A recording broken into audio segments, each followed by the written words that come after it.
नसरीन जलील हमें ज्वाइन कर चुकी हैं सीनियर रहनुमा एमक्यूएम से। बहुत शुक्रिया नसरीन साहिबा वक्त देने के लिए। यकीनी तौर पे मैं आपसे ये तो सवाल नहीं करूँगी कि आपका क्या मौक़िफ़ है इसके ऊपर, लेकिन एक इंतहाई अफसोसनाक वाक़या रिपोर्ट हुआ है, क्या कहेंगी?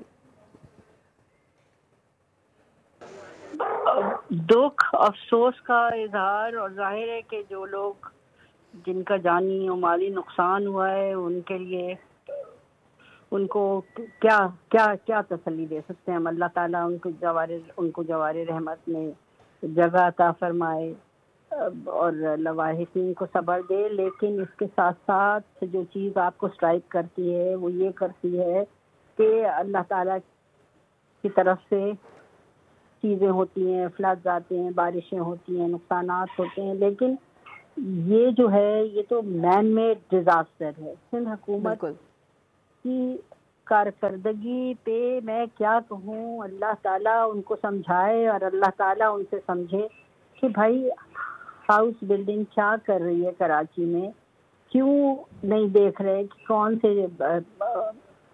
कौन सी इमारतें जो हैं वो कमज़ोर हैं, किसी चीज़ पे इनकी नज़र नहीं है, लोगों की ज़िंदगी आज़ाब बनाई हुई है। कराची जो कि पिछले साल उन्होंने 2,515 अरब ट्रिलियन कंट्रीब्यूट किए थे टू दी इकोनॉमी।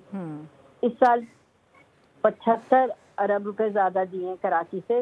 ये कराची जो है वो पूरे पाकिस्तान को चला रहा है। यहाँ से लोग अपनी जान, अपने माल, हर तरह से मुल्क की खिदमत कर रहे हैं, लेकिन उन्हीं की जान पे बनी हुई। इसकी जितनी भी मजम्मत की जाए वो कम है। अल्लाह ताला अपना रहम फरमाए और अक्ल दे सिंध हुकूमत को। आमीन। नसरीन जलील साहब हमारे साथ मौजूद थी, सीनियर रहनुमा एमक्यूएम। सब्सक्राइब करें और बेल दबाएं ताकि कोई खबर रह न जाए।